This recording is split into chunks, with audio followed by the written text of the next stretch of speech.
안녕하세요. 주식을 연구하는 카이스트생 카이스닥입니다. 오늘은 이제 지난 영상 이어서 시청자 댓글에 대한 답을 또 해드릴게요. 오늘 영상에서는 주식에서 수익 내기 위해서 가장 중요한 게 무엇인가에 대해서도 설명드릴게요. 자, 오늘 답을 드릴 댓글을 한번 봅시다. 네, 이 부분입니다.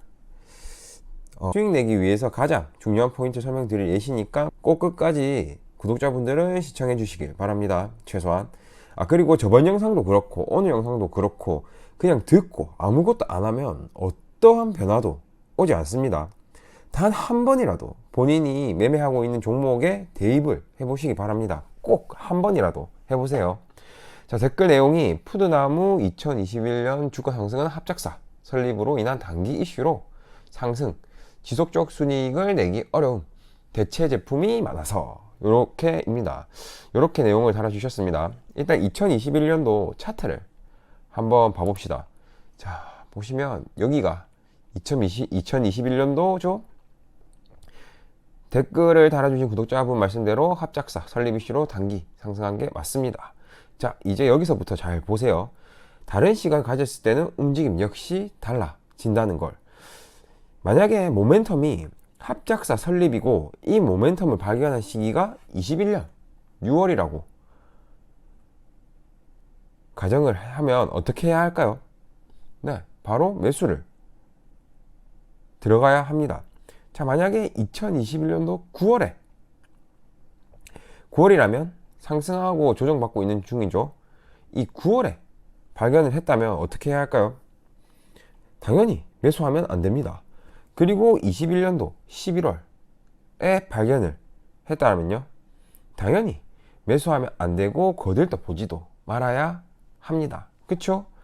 만약에 댓글을 달아주신 구독자분이 제가 말씀드린 대로 진행을 했으면 아주 굿굿입니다. 매우 나이스한 판단입니다. 근데 만약에 21년 9월에 발견을 했고 9월에 눌려진 후 더 올라간다고 판단하고 매수를 했다면, 네, 단기 이슈라서 정상적으로라면 손절선을 무조건 잡고 잘라냈어야 합니다. 그쵸? 자, 여기까지가 모멘텀이 합작사 설립이다 라는 시각에서 푸드나무를 접근한 방법입니다. 자, 다음은 시적 상승 모멘텀의 시각으로 봐볼게요. 잠깐 재무 차트를 먼저 보시면 상장 이래로 차트의 바닥을 잡아가면서 지속적으로 매출액이 상승을 하고 있었습니다. 이제 다시 차트로 돌아오면, 자, 그럼 모멘텀이 실적 상승이라는 시각으로 보겠습니다. 자, 21년 6월 푸드나무를 발견하고 실적 상승 시각을 봤을 때 어떻게 해야 할까요? 네, 나눠서 담아야 합니다. 그쵸? 자, 21년 9월 푸드나무를 발견하고 실적 상승 시각으로 봤을 때 어떻게 해야 할까요? 이 부분에서는 이제 많이 올랐으니 관망을 하거나 매수를 하더라도 소극적으로 해야 할 겁니다. 이유는 많이 올라서입니다. 근데 여기서 실적 상승의 모멘텀 시각으로 본다면 매수를 하면 사실 안 됩니다. 왜일까요? 대체 왜 매수하면 안 될까요? 간단합니다. 실적 상승에서 오른 부분이 이 부분이 아니기 때문입니다. 합작사 설립 모멘텀은 올랐지 실적 상승 이슈가 아니기 때문입니다. 간단하죠? 그러니까 실적 상승 모멘텀이 아니기 때문에 21년 9월에 주가의 위치는 고평가인 겁니다. 이 부분 이해 가시나요? 다시 말하면 시각마다 똑같은 위치더라도 매수 매도가 다르다는 뜻입니다. 자, 그 다음 21년 10월, 11월의 실적 상승 시각으로 봤을 때 어떻게 해야 할까요? 네, 분할 매수로 충분히 접근을 해볼 만한 자리인 겁니다. 실적이 계속적으로 상승하기 때문에 충분히 매수를 해도 괜찮은 자리죠. 지금 하나가 빠졌는데 빠진 게 이제 합작사 설립 이슈는 단기 이슈고 실적 상승은 장기적 이슈입니다. 단기적 이슈는 자금을 빠르게 투입하고 빠르게 나와야 하고, 장기적 이슈는 자금을 천천히 투입하고 나올 때는 차트를 보고 잘 나와야 합니다. 그래서 실적 상승 모멘텀 시각으로 보시는 분은 분할로 길게 접근을 하셔야 하고, 합작사 설립 이슈는 2회에서 3회 분할로 진입을 해서 한 번에 나오셔야 합니다. 여기까지 어떤 느낌인지 아시겠죠? 이게 어떤 모멘텀을 보고 가냐에 따라서 매매 전략 자체가 달라진다는 소리입니다. 여기까지 한번 정리를 이제 총정리를 하면 자신이 보고 있는 모멘텀의 시각에 따라서 매매를 해야 한다. 요거입니다. 신기하죠? 똑같은 차트인데도 매매 전략이 다르다는 게. 이제 댓글로 돌아가면 푸드나무 2021년 주가 상승은 합작 설립으로 인한 단기 이슈로 상승. 이 부분은 이제 합작사 설립 모멘텀 들어갔다면 매도해야 함. 실적 모멘텀으로 들어갔다면 홀딩해도 됨. 이렇게 됩니다. 다시 한번 말씀드리면 이게 누구의 시각이 맞고 틀리고가 문제가 아닙니다. 각자 본 시각에서 적합한 매매를 했냐 안 했냐 이게 문제인 겁니다. 어떤 느낌인지 아시겠죠? 그럼 일단 이제 요 앞부분 요 부분은 됐고, 이제 이 뒤에 부분, 이 대체 제품이 많아서 지속적 순이익을 내기가 쉽지가 않다. 요 부분입니다. 여기서 이제 댓글단 구독자분과 저의 시각이 차이가 난 겁니다. 다시 한번 말씀드리는데 여기서 제가 맞고 구독자분이 틀렸고 구독자분이 맞고 제가 틀리고 이게 문제가 절대로 아닙니다.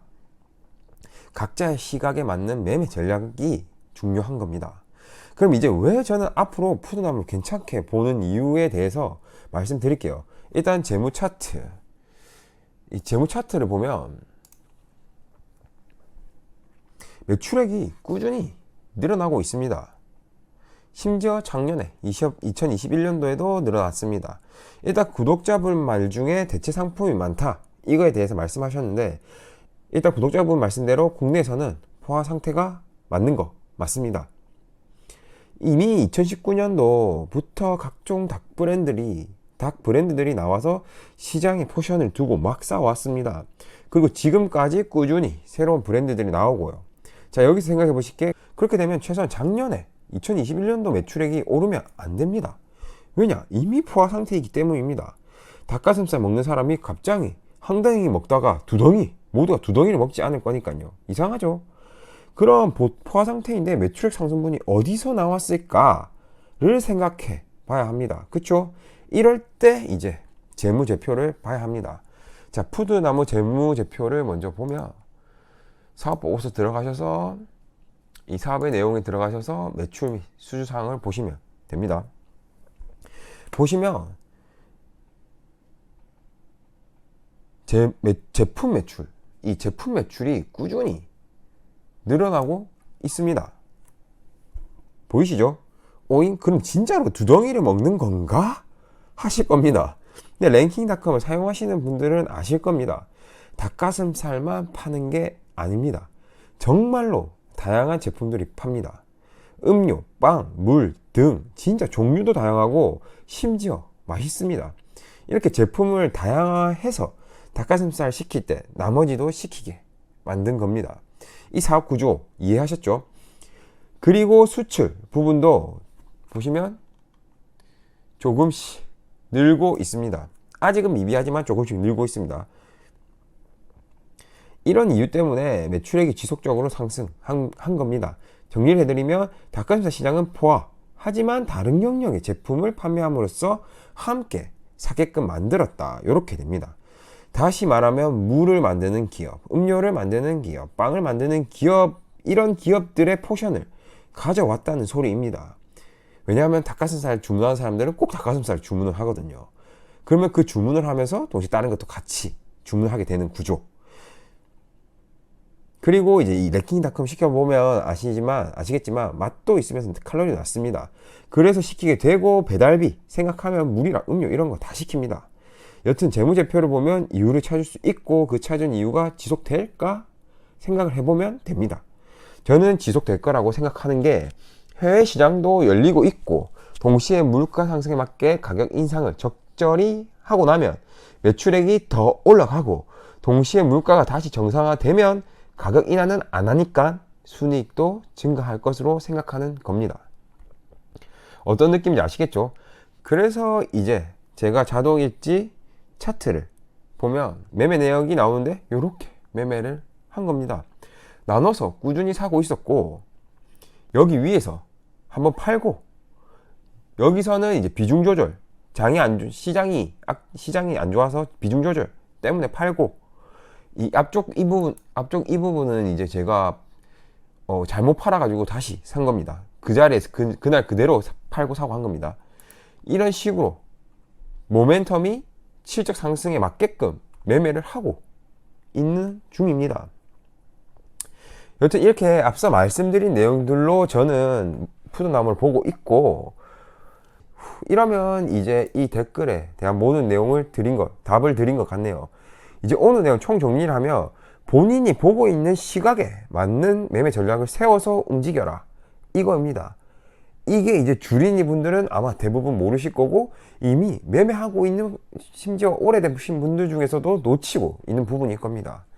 그리고 오늘 꼭 본인이 들고 있는 종목에 대입을 해서 제대로 하고 있는지 체크해 보시고, 이럴 땐 어떻게 해야 하나 의문이 들면 댓글에 남겨주세요.